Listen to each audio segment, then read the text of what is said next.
नमस्कार दोस्तों, स्टोरी जीनी में आपका स्वागत है। यहाँ हम आपको इतिहास के उन पन्नों में ले चलते हैं जो आज भी रहस्य और रोमांच से भरे हैं। आज हम बात करेंगे उन राजाओं की जिनके नाम से धरती कांपती थी, जिनकी क्रूरता और ताकत से दुनिया डरती थी, जिनके आगे बड़े बड़े योद्धा भी हार मान लेते थे। तो चलिए शुरू करते हैं ये सफर और जानते हैं इतिहास के सबसे खतरनाक शासकों के बारे में।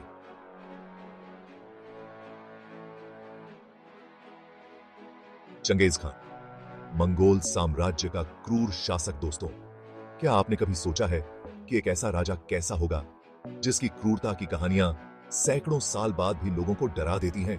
एक ऐसा राजा जिसका साम्राज्य इतना बड़ा था कि उसके आगे सब कुछ छोटा लगता था। ऐसा ही एक नाम है चंगेज खान। 13वीं सदी का वो मंगोल योद्धा जिसने एशिया और यूरोप के बड़े बड़े हिस्सों को तबाह कर दिया था।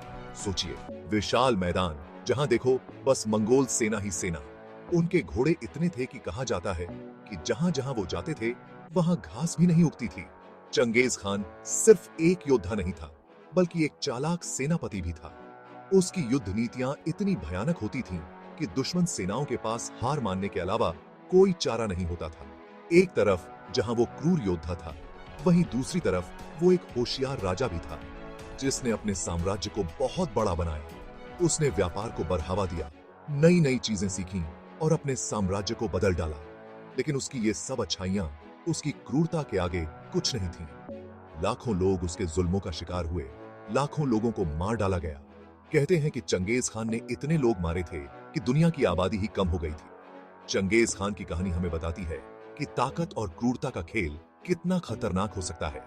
एक तरफ जहां वो महान योद्धा था, वहीं दूसरी तरफ उसकी क्रूरता ने उसे इतिहास के सबसे खतरनाक राजाओं में से एक बना दिया। तो दोस्तों, ये थी चंगेज खान की कहानी। एक ऐसी कहानी जो हमें सोचने पर मजबूर करती है कि क्या वाकई ताकत के लिए इतनी क्रूरता जरूरी है। अत्तिला द हून, ईश्वर का कोड़ा। दोस्तों, अब हम चलते हैं 5वीं सदी में, जहां एक और खतरनाक राजा ने अपनी दहशत से पूरी दुनिया में डर फैला रखा था। उसका नाम था अत्तिला द हून, जिसे लोग ईश्वर का कोड़ा कहकर बुलाते थे। अत्तिला और उसकी हून सेना की क्रूरता की कहानियां सुनकर लोग कांपते थे।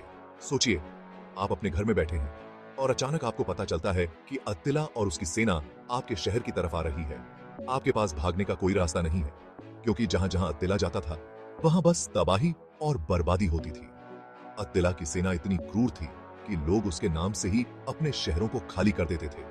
वो लोग जानते थे कि अगर अत्तिला ने उनके शहर पर हमला कर दिया तो उनका क्या होगा। अत्तिला ने रोम साम्राज्य को हरा दिया था। रोम जैसा शक्तिशाली साम्राज्य भी अत्तिला के आगे हार गया था। कहते हैं कि अत्तिला जहां जहां से जाता था वहां लाशों के ढेर लग जाते थे। उसकी सेना किसी को नहीं बख्शती थी, न बूढ़ों को, न बच्चों को, न ही औरतों को। अत्तिला का डर इतना था कि लोग उसे ईश्वर का कोड़ा मानने लगे थे। उन्हें लगता था कि ईश्वर ने ही अत्तिला को उनकी सजा देने के लिए भेजा है। लेकिन अत्तिला सिर्फ एक क्रूर राजा नहीं था, वो एक चालाक सेनापति और समझदार राजनीतिज्ञ भी था। उसने अपने साम्राज्य को बढ़ाया, नए नए इलाके जीते और अपने साम्राज्य को मजबूत बनाया। अत्तिला की कहानी हमें सिखाती है कि क्रूरता और ताकत का खेल कितना खतरनाक हो सकता है। ये कहानी हमें यह भी सिखाती है कि इतिहास हमेशा जीतने वाले नहीं लिखते हैं। Vlad the impeller, Dracula. दोस्तों, क्या आपने कभी ड्रैकुला का नाम सुना है? वो खतरनाक पिशाच जो इंसानों का खून पीता है। लेकिन क्या आपको पता है कि ड्रैकुला का किरदार असल जिंदगी के एक क्रूर राजा पर आधारित है? जी हाँ दोस्तों, मैं बात कर रहा हूं 15वीं सदी के रोमानियाई राजा व्लाद द इम्पेलर की, जिसे लोग ड्रैकुला के नाम से भी जानते हैं। व्लाद द इम्पेलर अपनी क्रूरता के लिए मशहूर था। उसने अपने दुश्मनों को मारने के लिए कई क्रूर तरीके निकाले थे, लेकिन उसका सबसे खतरनाक तरीका था इम्पेलमेंट, जिसकी वजह से उसे व्लाद द इम्पेलर कहा जाता था। इस क्रूर सजा में व्लाद अपने दुश्मनों को नुकीले बांसों पर चढ़ा देता था।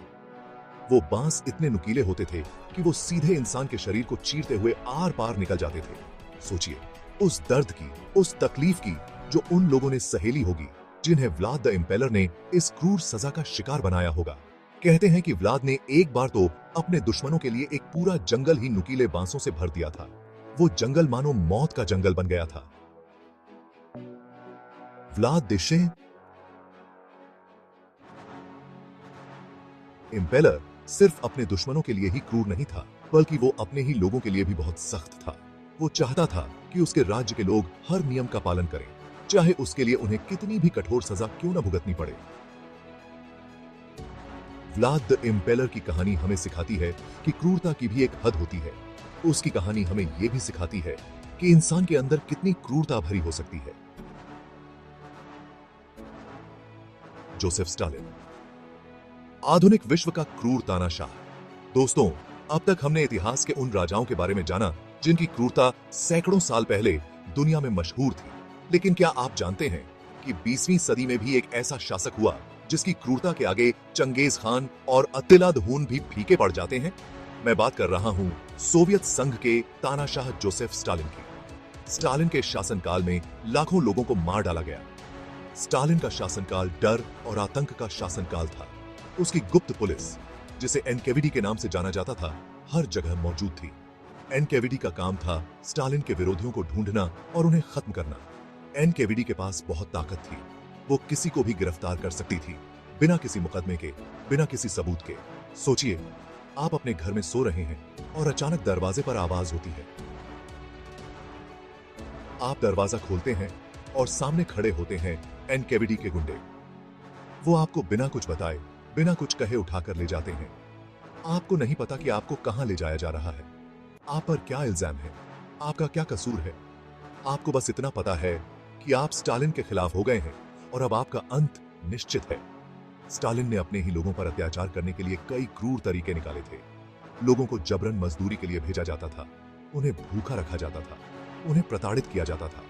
स्टालिन के शासनकाल में लाखों लोग भूख से मर गए, लाखों लोगों को जेलों में डाल दिया गया और लाखों लोगों को मार डाला गया। स्टालिन की कहानी हमें सिखाती है कि सत्ता का नशा कितना खतरनाक होता है। ये कहानी हमें यह भी सिखाती है कि क्रूरता और अत्याचार से कभी भी विकास नहीं हो सकता। तो दोस्तों, ये थे इतिहास के कुछ ऐसे शासक जिनके नाम से पूरी दुनिया में डर फैल गया था, जिनकी क्रूरता और अत्याचार की कहानियां आज भी लोगों को डरा देती हैं। इनकी कहानियां आज भी लोगों के दिलों में जिंदा हैं और हमें सिखाती हैं कि सत्ता का गलत इस्तेमाल कितनी बड़ी तबाही ला सकता है। ये कहानियां हमें यह भी सिखाती हैं कि क्रूरता और अत्याचार से कभी भी विकास नहीं हो सकता। अगर आपको हमारी ये कहानी पसंद आई हो तो हमारे चैनल स्टोरी जीनी को सब्सक्राइब करना न भूलें और हमें कमेंट्स में बताएं कि आप और किस तरह के वीडियो देखना चाहते हैं।